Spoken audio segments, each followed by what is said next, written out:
صباح الهنا على احلى متابعين يوم جديد وفيديو جديد.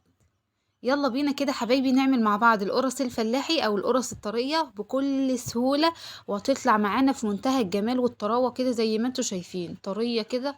بصوا شايفين طبعا وانا بقطعها اهيت او بقسم القرصة زي ما انتوا شايفين وماسكاها كده في ايديا، حاجة مفيش بعد كده. هنعملها بكل سهولة وبكل بساطة وبقدرها بسيطة، مفيش اسهل منها.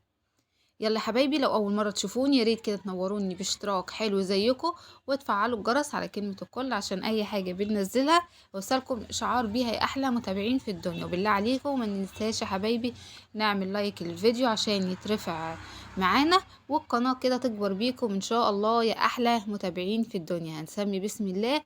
واول مكوناتنا الدقيق.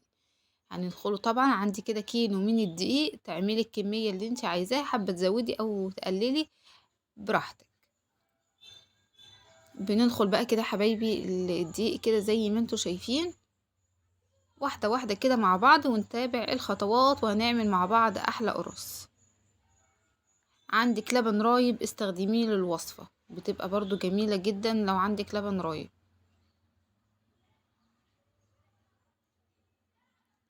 يعني بصوا، يعني موجود عندكم دقيق تعملي بيه اي وصفة من المعجنات. ده كده اخر شوية من كيلو الدقيق اهوت يا حبايبي. نخلنا كده الدقيق، نضيف بقى ايه المواد الجافة اللي احنا هنضيفها. عندي معلقة صغيرة كده من الملح،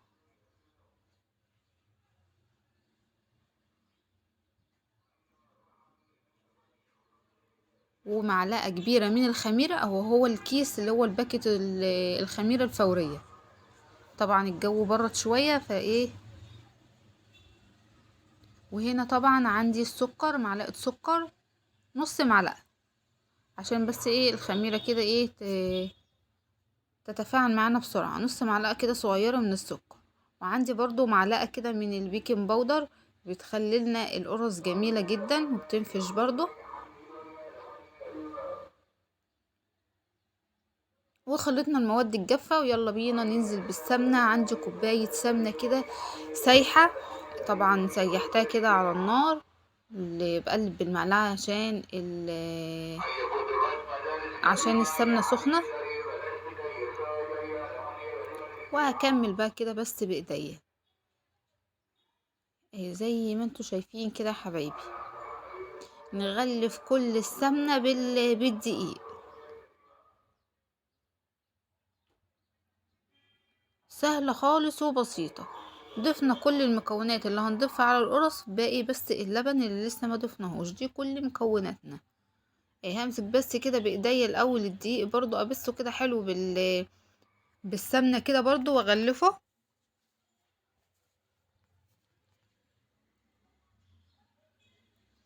واحدة واحدة اهوت يا حبايبي مع بعض.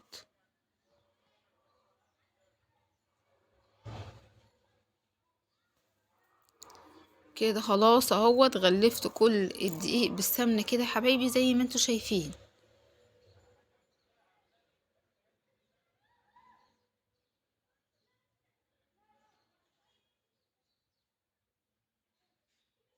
هنجيب بقى كده اللبن، هننزل كده برضو ايه، ممكن ان احنا نفض على طول اللبن شوية بشوية،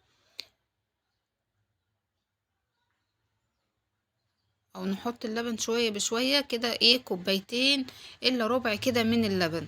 هضيف لبن طبعا كمان، بس ايه بنزل كده بالتدريج. عايزين العجينة كده تكون طرية بس مش بتلزق.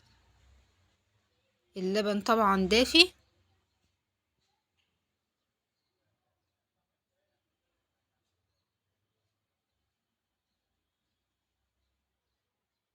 ونعجن نعجن كده مستمرية في العجن، لسه مش راضية ايه ازود لبن برضو لحد كده ما الم العجينة عشان ما تطرش معايا خالص. وزي ما انتوا شايفين كده حبايبي،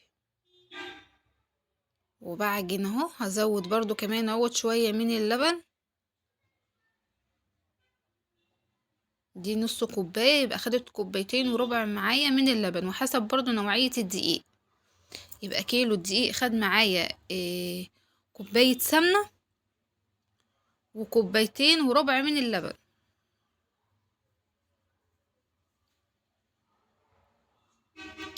عجننا العجينة كده عجنة حلوة كده زي ما انتوا شايفين يا حبايبي. بصوا مش عايزينها تلزق في ايدينا ولا اي حاجة، وتبقى طرية كده وحلوة. بصوا الجمال ما شاء الله.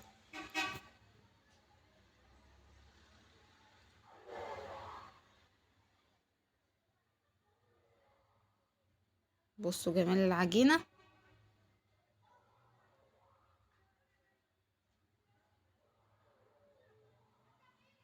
بصوا شايفين طرية وجميلة ازاي. بس نركنها بقى كده على جنب، نسيبها كده وانا مش هسيبها تخمر للاخر، يعني هسيبها كده نص ساعة ولا ساعة كده ولا حاجة يعني. وعشان هخمرها على مرتين، بعد ما اشكلها برضو هسيب العجينة او القرص برضو ترتاح معايا. نغطيها كده بكيس او بفوطة. بعد كده بعد ما سيبناها كده بقى ارتاحت. بصوا العجينة بسم الله ما شاء الله اهي. يلا بينا بقى كده حبايبي نشكلها.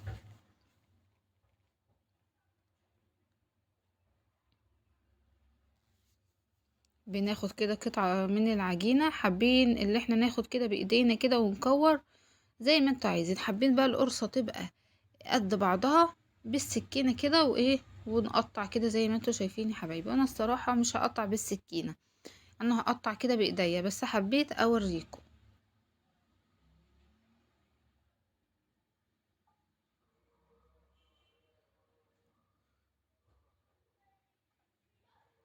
سهل خالص وبسيطة. حابين بقى تحشوها جبن، حابين تسيبوها سادة كده زي ما انتوا عايزين. حابين في اول يعني اول ما حطينا كده الدقيق تحطوا مثلا معلقتين سمسم، معلقتين شمر.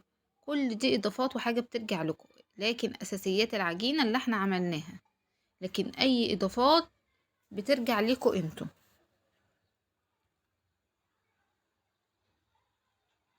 بنشكل كده او بنكور العجينة كده حبايبي زي ما انتوا شايفين.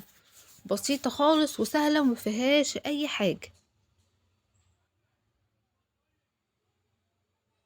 نركنهم بقى كده على جنب، ونبقى ناخد اول واحدة احنا كورناها.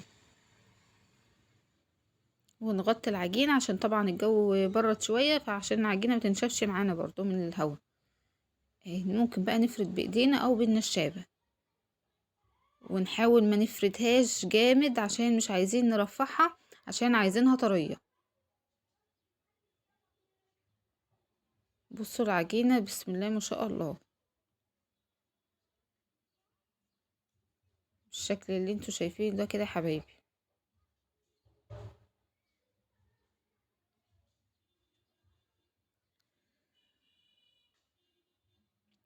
وبفرد كده زي ما انتوا شايفين. حابين تكبروا القرصة عن كده زي ما انتوا عايزين، برضو حابين تصغروا بتبقى حاجة ترجع لكم. بس الحجم ده يعني كويس وجميلة.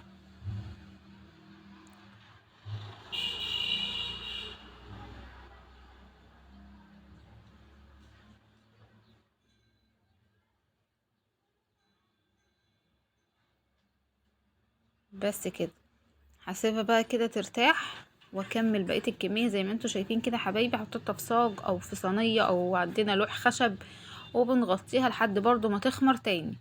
زي ما انتوا شايفين بجيب كده شوكة واخرمها كده من النص، عشان مش عايزاها تطلع معايا يعني تبقى منفوخة جامد كده زي ما احنا بنشوفها.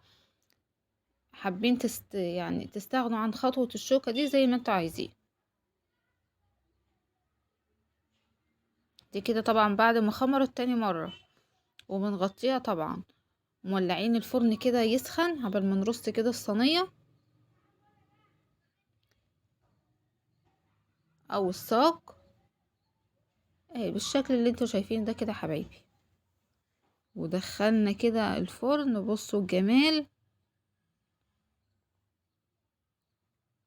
كده بقى يا حبايبي. القرص بعد ما خلصت معانا شايفين الجمال. وعايزه اقول لكم طريه طبعا شفتوها في اول الفيديو، وجميله جدا. طبعا الكيلو طلع لنا الكميه اللي انتوا شايفينها دي يعني. هرص معاكم كده طبق يعتبر عمل لنا كده طبقين كبار، ولونها جميل واخده اللون الذهبي زي ما واضح معاكم يا حبايبي. وصفة مفيش اسهل ولا ابسط من كده. يا رب الفيديو يكون نال اعجابكم، لايك وشير بقى يا احلى متابعين في الدنيا، واستنوني ان شاء الله في وصفة جديدة. متنسوش بقى